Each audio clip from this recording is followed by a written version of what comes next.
जी बोलिए। आज तो मैं मेला देखने जाऊंगी। क्यों? क्योंकि मेरी जितनी भी सखी सहेली है सब मेला देखने के लिए जा रही हैं। मारे घर काम कोन्या? अरे बावली, उनके घर तो काम कोन्या, मारे घर तो बहुत काम है। काम कर, सब मेला सही है। पिया जी देखो, काम तो रोज का है, मेला तो एक दिन का है। अच्छा? हाँ। ना माने बिल्कुल ना, और मेरी बात सुनिए। अरे तेरी बात ही तो फंसा में है, चल सुना दे। तो सुन लो।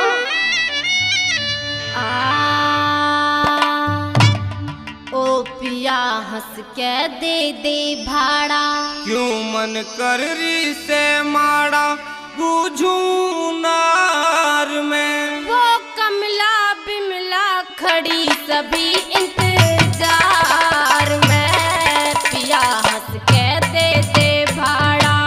क्यों मन कर री से माड़ा, बूझू नार में। वो कमला बिमला खड़ी सभी इंतजार में, पिया हंस के दे दे भाड़ा।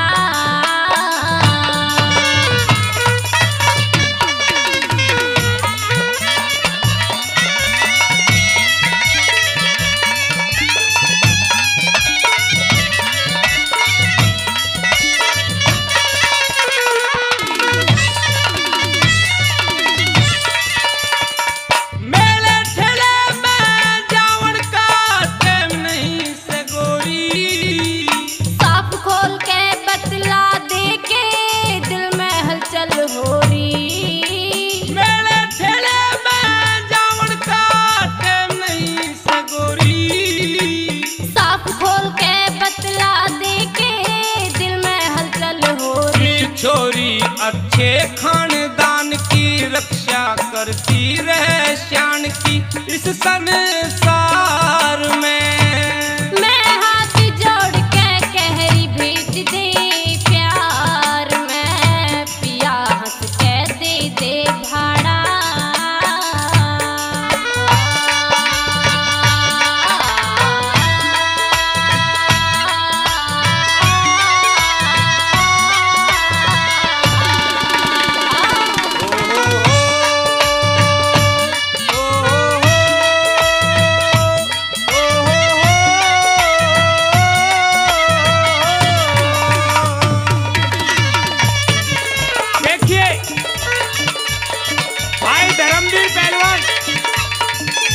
धर्मवीर पहलवान काकर दोपा से 3100 रुपए देते हैं भाई के लिए, बार बार धन्यवाद।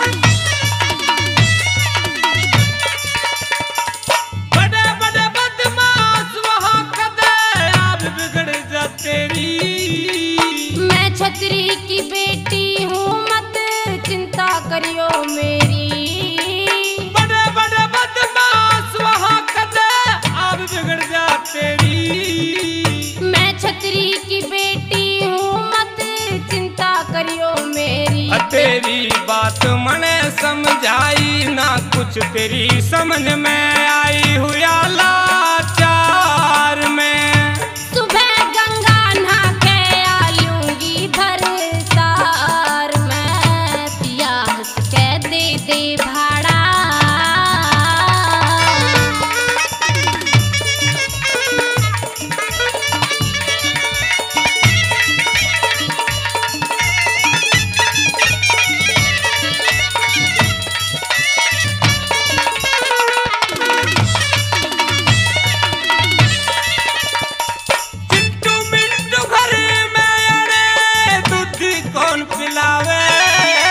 ममता और राज वाला बच्चे को खिलावे। चिंटू मिंटू घर में दूधी कौन पिलावे। ममता और राज वाला बच्चे को खिलावे। जावे कौन किसी को कोई, अगर वो दोनों पढ़ के सोई मरे पल चार में।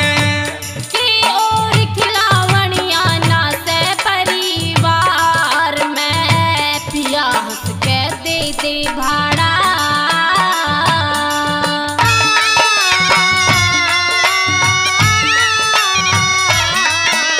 ओ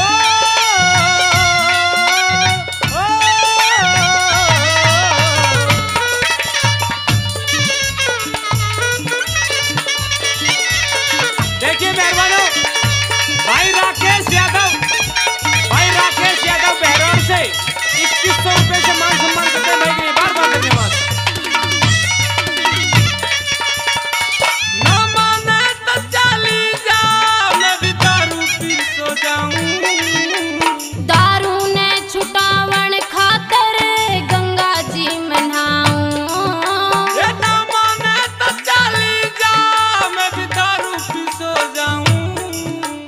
दारू ने छुटावण खातर गंगा जी में नहाऊं। मनाऊं दुर्गे मात सवेरी को न्या दारू छूटे मेरी रहेगी हार में। जय कर्ण देवींद्र राजी सुर की मार में, पिया हंस के दे दे भाड़ा।